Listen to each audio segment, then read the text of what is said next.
चलते चलते फोटो ले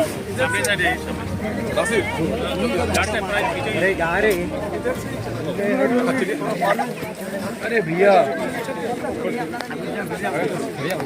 जी टाइम हो रहा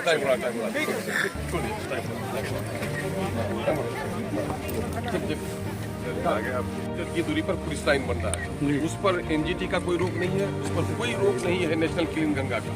यहाँ से 17 किलोमीटर की दूरी पर बिल्कुल सटे हुए महानंदा के किनारे APJ Abdul Kalam agriculture college बना है, वहाँ पर कोई रोक नहीं है। अगर रोक है तो सीमांचल के लोगों को पढ़ने नहीं देना है। इसी पर आरएसएस, बीजेपी और कांग्रेस की पूरी साजिश है।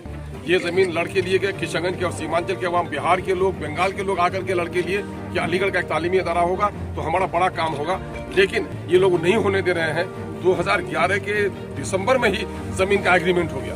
12 में हुकूमत रही कांग्रेस की, 13 में कांग्रेस की रही और अप्रैल 2014 तक कांग्रेस की हुकूमत रही, लेकिन उसने पैसे नहीं दिए, काम नहीं कराया। और उसके बाद बीजेपी तो चाहती ही नहीं कि काम हो, तो सत्ता में तब्दीली भी आई बिहार में, लेकिन वो तेजस्वी जी जो कह रहे थे कि हम मजलूमों के और सीमांचल के लिए काम करेंगे, उसने एक लफ्ज तक आवाज नहीं उठाई। साहब आज आए हैं, हम बड़े शुक्रगुजार हैं। साहब ने कई बार पार्लियामेंट इस मामले को उठाया है, किशनगंज के आवाम का मुतालबा है, इस मामले को इंशाल्लाह पार्लियामेंट में मजबूरी से लड़ने का काम करें। इसका इफ्तिताह हुआ, इनॉग्रेशन हुआ, उसके बाद से यहाँ पर काम शुरू नहीं हुआ।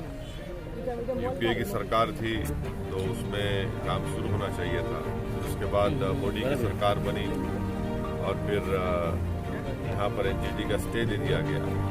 अब इसी बेसन पर आगे जाकर आप देख रहे हैं कि एसपी और पुलिस क्वार्टर बन रहे हैं, आगे एग्रीकल्चर का, इंडस्ट्री का काम हो रहा है। अफसोस इस बात का है कि जहाँ पर अल्पसंख्यक समाज या मुसलमानों के तालीम का मसला आता है तो गवर्नमेंट जो तेजी दिखानी चाहिए, जो हरकत करनी चाहिए, हरकत नहीं करने। आप स्टे वेकेट करा सकते। तो बिहार सरकार में नीतीश कुमार की सरकार रही, फिर उसके बाद नीतीश लालू की सरकार रही, फिर नीतीश सुशील मोदी, फिर अब दोबारा नीतीश और बीजेपी की सरकार है। तो क्या यहाँ की स्टेट गवर्नमेंट अपना असर रसूख इस्तेमाल करके खुद इम्प्लीड होकर स्टे को वेकेट करा सकती थी?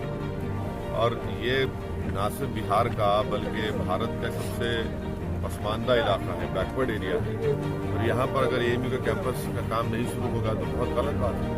तो मैं ये डिमांड करता हूँ कि हमारे मोदी सरकार और देश के प्रधानमंत्री और नीतीश कुमार यहाँ के मुख्यमंत्री हैं, वो फौरन इसका नोट लें और यहाँ पर जल्द से जल्द एएमयू के कैंपस का काम शुरू करवाएं।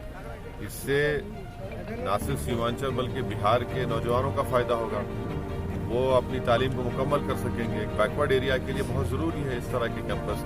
अफसोस इस बात का है कि ये भी डस्टबिन में पड़ा हुआ है मसला और उस पर कोई एक्शन नहीं लिया जा रहा है। तेजस्वी डिप्टी सीएम थे, जब यहाँ पर जब कभी भी विधानसभा के चुनाव थे तो बड़ा उसका जिक्र हुआ, और जैसा सत्ता में आते सब भूल जाते हैं सीमांचल के इलाके को। सब दोषी किसको मानते हैं, कांग्रेस को या भाजपा को? दोनों है। वो जब केंद्र में उनकी सरकार थी तो उनको चाहिए था कि काम शुरू करवा देते बजट देकर। भाई अगर आप केरल में काम शुरू करवा दिए तो यहाँ पर क्यों नहीं शुरू करवा सके आप? फिर उसके बाद बीजेपी की सरकार बनी, वो भी दोषी है।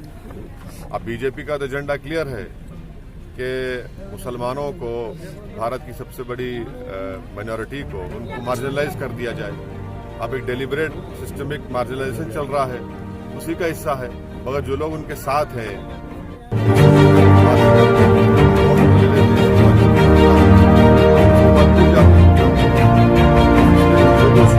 चाहे तेजस्वी हो, हमारे प्रधानमंत्री नरेंद्र मोदी हो, या फिर अभी मौजूदा चीफ मिनिस्टर जनाब नीतीश कुमार हो।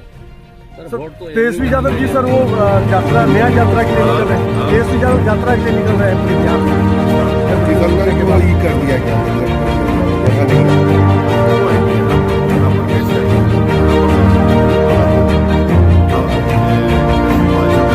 काउंसिल बनाएंगे, ठाकुरगंज के सभा में कहा था, उसके बाद भूल गए।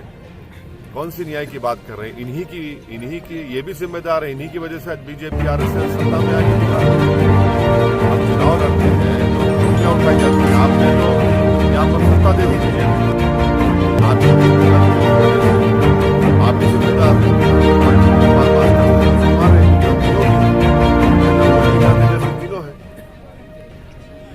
आगामी लोकसभा चुनाव में कितने सीटों पर एआईएमआईएम बिहार में लड़ेगी सर? 40 सीटों में। नहीं, हम लोग 2019 में सिर्फ किशनगंज की पार्लियामेंट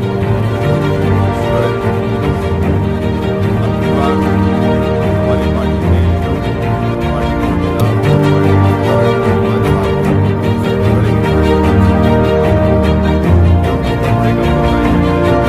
किशनगंज के हद तक अपने आप को महदूद ना रखें, बल्कि और भी 3-4 पार्लियामेंट कॉन्स्टिट्यूंसी पर उन्होंने हमसे कहा है। कल हमारे रात में बहुत डिटेल में बात हुई।